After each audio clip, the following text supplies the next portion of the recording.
My name is Margaret, and I'm 75 years old. If someone had told me 10 years ago that my own daughter would one day send me away from the house I built with my bare hands, I would have called them cruel. Because my Laura was my pride, my heart, my reason for breathing. I raised her alone after my husband, Robert, died in a car accident when she was just 12 years old. I can still remember that night as if it's carved into my bones. The sound of rain on the window, the police officer's hat in his trembling hands, and Laura's scream that seemed to split my heart in two. From that day on, everything I did was for her.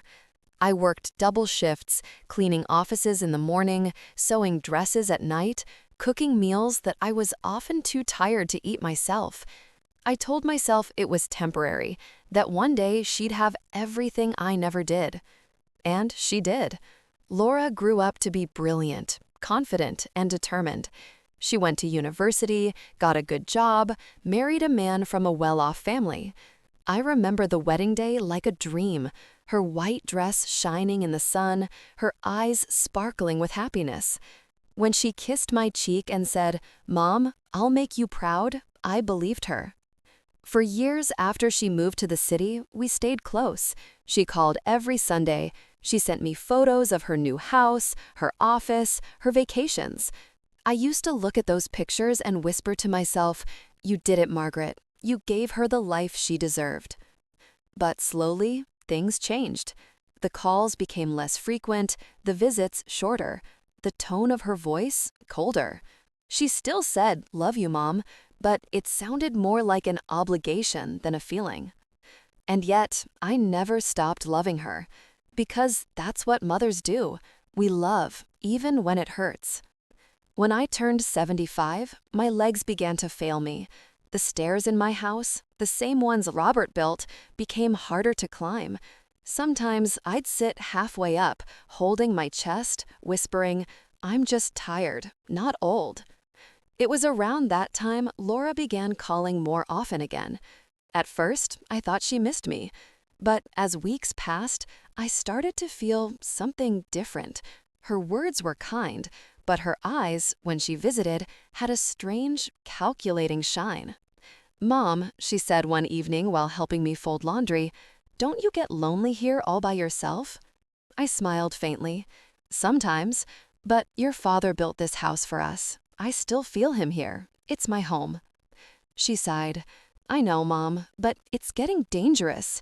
You almost slipped last month. And what if something worse happens? I've been researching some beautiful care homes, really comfortable, safe, full of people your age. You'll have friends, nurses, everything you need." I laughed softly, trying to brush it off. "Oh, Laura, I don't need all that. I have my books, my garden, and my tea. That's enough." Her smile didn't reach her eyes. Instead, she reached out and squeezed my hand. "Just think about it, okay? It's for your own good." For the next few weeks, she didn't drop the subject. Every call ended with some mention of the nursing home. Every visit brought new pamphlets, new suggestions. I started to feel cornered, as if she was gently pushing me towards something I didn't want to face. Then came the night that changed everything. It was raining heavily. I remember it clearly because I always loved the sound of rain on the roof. But as I reached for a cup on the kitchen shelf, my leg gave way. I slipped and hit the floor hard. The pain was sharp but not unbearable. Only my pride was truly hurt. Still, I couldn't get up for several minutes. When I finally did, I found my phone and called Laura. "Mom, you fell? That's it. You're moving. I can't watch you destroy yourself like this." I tried to calm her down. "Laura, it was just a fall. I'm okay." But she wouldn't hear it. By the next weekend, she was at my door with her husband, Ethan, boxes, and an unsettling smile. "Come on, Mom," she said gently. "Let's get you settled somewhere nice. You'll love Greenwell Nursing Home. They have gardens, music, therapy. You'll be so happy." I looked around my living room, the family photos, the old clock Robert bought. the embroidered curtains I'd made decades ago. Everything I loved was here, every memory, every piece of my life. But Laura didn't look back. She guided me out the door, her arm firm around mine, like someone helping a fragile stranger. The ride to Greenwell was silent. The sky was gray. My heart felt heavier than my suitcase. When we arrived, the place looked nice enough. White walls, tidy lawns, polite smiles from the staff. But it smelled sterile. It wasn't home. It never could be. Laura hugged me tightly before leaving. "I'll visit every weekend, Mom, I promise." I watched her drive away, her car disappearing down the long road, leaving behind the echo of my life. Days passed, then weeks. No visits, no calls, only silence and the mechanical hum of the nursing home clock. And then, one morning, I overheard two nurses whispering near the reception desk. "She's the one whose daughter sold her house already," one said softly. "The big one on Maple Lane. Poor woman has no idea." The world froze. I gripped my walker so tightly my knuckles turned white. I wanted to believe they were wrong, that it was gossip, that Laura would never. But deep down, I knew. My daughter hadn't sent me here for my safety. She'd sent me here for my house. And in that moment, as I stared out the window of the nursing home, I felt something I had never felt before. Not anger, not sadness, but a hollow kind of betrayal that seeped into my bones. Because love, the kind that builds, protects, and forgives, had just been sold. The morning after I overheard the nurses talking, I didn't sleep. The air inside Greenville felt heavy, like it carried the weight of my new reality. Every sound seemed sharper, every smile from the staff more pitying. I sat on the edge of my bed, staring at the framed photograph of Laura on my bedside table, her on her wedding day, beaming, her hand in mine. I touched the glass, tracing her face with trembling fingers. "How could you do this to me, Laura?" I whispered. But the photo, like her promises, remained silent. That day, I asked one of the nurses, Martha, if I could use the computer in the recreation room. She smiled kindly. "Of course, dear. Need to send an email?" I nodded, pretending calm. "Yes, just catching up with family." My hands shook as I typed in the address of our old home. I wasn't sure what I was looking for. Maybe reassurance, maybe pain. But when the page loaded, I felt my chest tighten. "For sale, 32 Maple Lane, sold." Below it, a picture of my home, freshly painted, staged for photos, empty of everything that made it ours. Robert's rose bushes were gone. The old oak swing had been replaced with a stone bench. Even the curtains I'd sewn by hand were missing, the ones with tiny embroidered flowers Laura used to trace with her fingers as a child. I stared at the word "sold" until my vision blurred. Then I saw the price. Nearly $500,000. My daughter had sold my house, my husband's legacy, my life, without a word. The next few days blurred together. I went through the motions, breakfast, medication, therapy sessions, but inside, I was unraveling. Sometimes, when the nurses weren't looking, I'd sit in the garden, watching the sparrows hop along the fence. They reminded me of my past self, fragile, small, and constantly looking for home. One afternoon, Martha sat beside me. She was one of the few who treated me like a person, not a patient. "You've been quiet lately, Margaret. Something bothering you?" she asked softly. I looked at her, kind eyes, gentle hands. Maybe it was the loneliness, or maybe it was the pain, but I found myself speaking. "My daughter, she sold my house, the one my husband built." Martha's face softened with sadness. "I'm so sorry. Children can be complicated when money's involved." I nodded slowly. I gave her everything, every piece of me. I thought love meant security. I was wrong. She placed her hand on mine. Maybe she took your house, but don't let her take your spirit too. That night, I couldn't sleep again. I stared at the ceiling and remembered the night Robert and I moved into that house. He had carried me across the threshold and said, "This is where our story begins." Now, it felt like it had ended there too. But something inside me, something small, stubborn, and fierce, refused to die. I wasn't going to fade away quietly. The next morning, I asked Martha if I could borrow her phone for a few minutes. She hesitated but handed it to me. I dialed Laura's number. It rang twice before she answered. "Mom? Oh, I was just about to call you," she said cheerfully, her voice dripping with false warmth. "Were you?" I said, my tone calm but cold. "That's interesting. I thought you might be too busy spending the money from my house." The line went silent. Then a shaky laugh. "Mom, what are you talking about?" "Don't play games, Laura. I saw the listing. I know you sold it, without my permission." Her voice hardened. "Mom, you're old. You can't live alone anymore. I did what was best for you." "You did what was best for you," I snapped. My heart pounded, but I didn't care. "You took the only thing your father left us. You lied to me. You put me here like some burden you could pay off with guilt." There was a pause. Then her tone turned icy.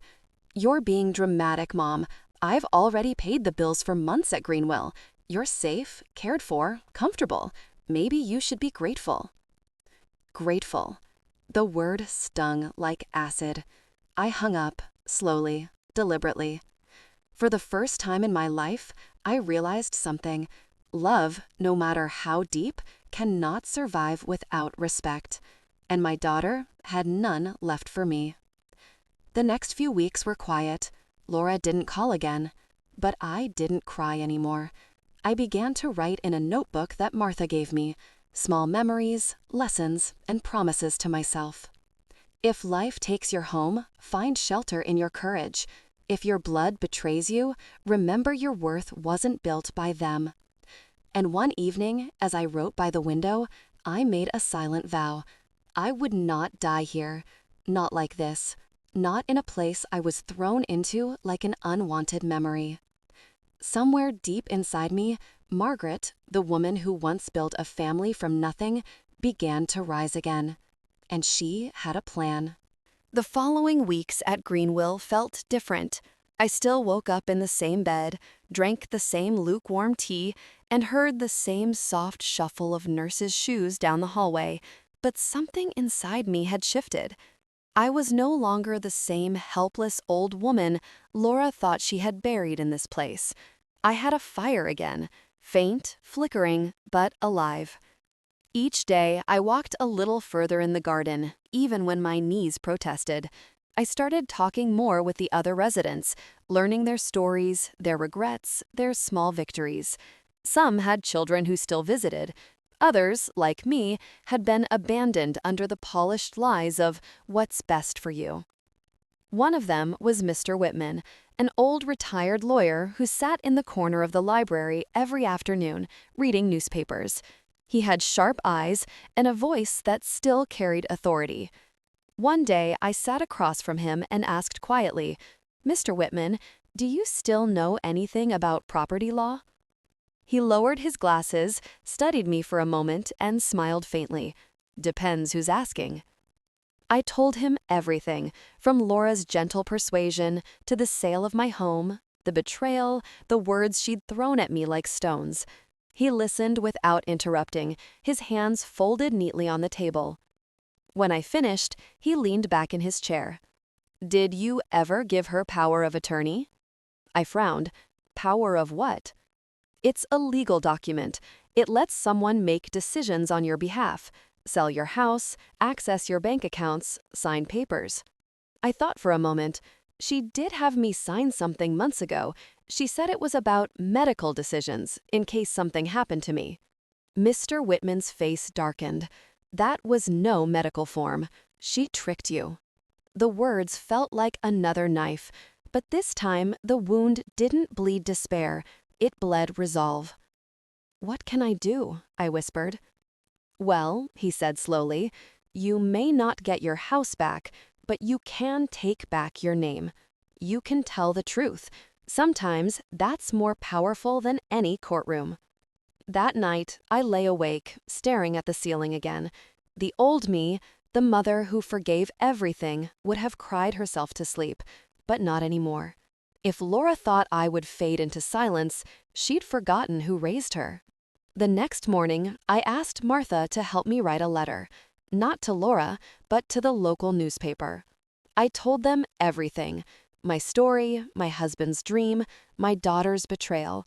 I didn't name names, but I told enough for people to understand what happens when greed poisons love.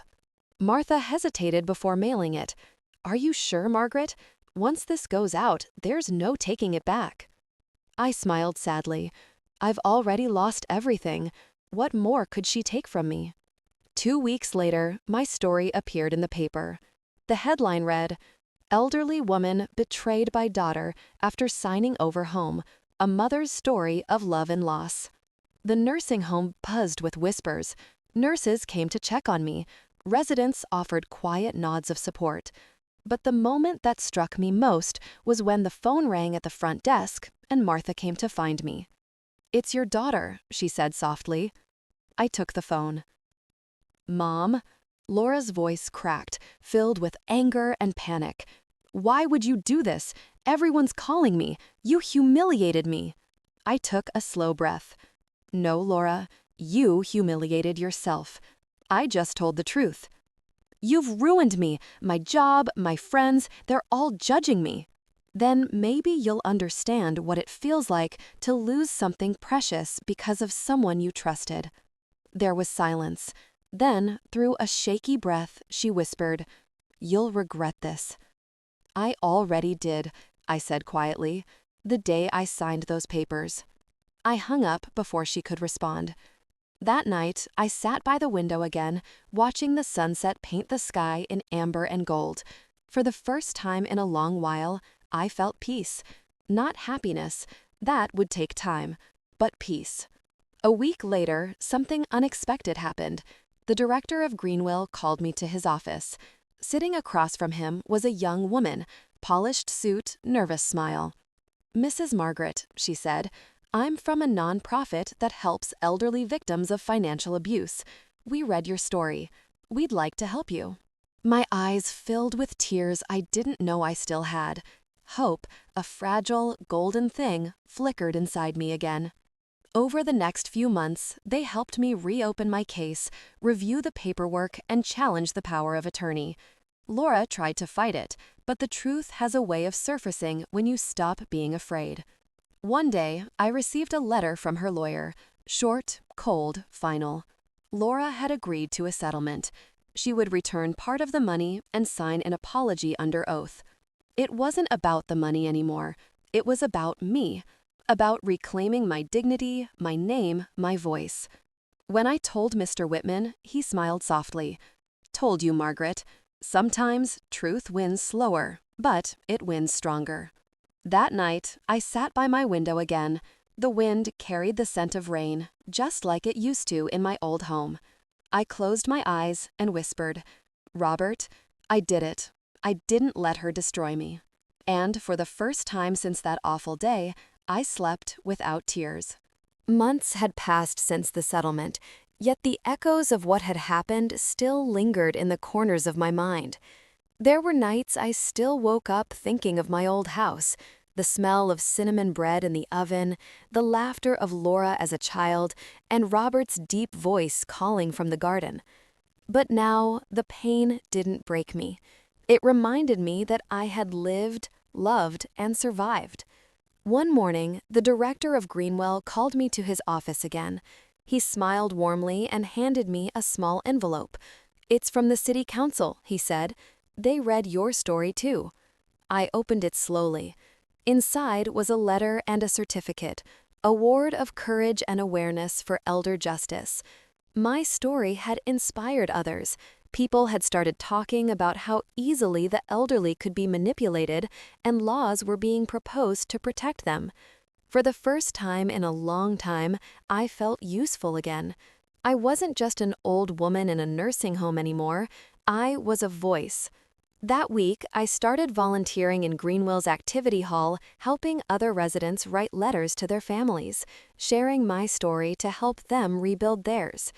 And then, one rainy afternoon, as I was sorting old magazines, Martha came rushing in. "Margaret," she said softly, "you have a visitor." I frowned. "A visitor?" She nodded and stepped aside. Standing in the doorway, soaked from the rain, was Laura. For a moment, I couldn't breathe. Her face looked older, not from time, but from guilt. She was trembling, her eyes red. "Mom," she whispered, "can I come in?" I said nothing. My heart pounded, torn between anger and something softer I couldn't yet name. She stepped closer, clutching her purse. I lost everything. My company let me go. The house, I had to sell it. No one wants to talk to me. Her voice cracked. "I didn't come for money. I came to say I'm sorry." Her words hung in the air like fragile glass. For a long moment, I just looked at her, the little girl who used to braid flowers in my hair, who had once believed I could fix anything. And now she stood before me, broken, the same way she had left me once. I took a deep breath. "Sit down, Laura." She sat across from me, her hands shaking. "Do you hate me?" she asked quietly. I stared out the window at the rain. "No, Laura. Hate is heavy. I've carried enough weight already." Tears rolled down her face. "I don't deserve your forgiveness." "Maybe not," I said softly. "But forgiveness isn't something we earn. It's something we give to free ourselves." She buried her face in her hands, sobbing quietly. I placed my old, trembling hand on hers. "For a long time, I blamed myself," I said. "I thought maybe I failed as a mother. But I realize now, greed doesn't come from bad parenting. It comes from forgetting what love truly means." She looked up at me, eyes swollen. "Can I ever make it right?" I smiled faintly. "Start by being kind to yourself, then to others. That's how you rebuild." We sat in silence as the rain softened, tapping gently against the window, the same way it had the day I first came to this home. But this time, it didn't sound lonely. It sounded cleansing. When she finally stood to leave, she hesitated at the door. "I'll visit again, if you'll let me." I nodded. "You're my daughter. My door was never closed, just my trust. Earn it back one visit at a time." She gave a shaky smile and walked away, disappearing down the hallway. For the first time, I didn't cry after she left. Instead, I looked around the room, the photos, the little plants, the faces of friends who had become family. I realized that home wasn't the house she took from me. It was here, in the hearts I'd touched and the courage I'd found. That night, as the sky cleared, I whispered a quiet prayer. "Thank you, Robert. You always said love endures, and you were right." Outside, the moonlight spilled across the window, gentle and silver, like forgiveness itself.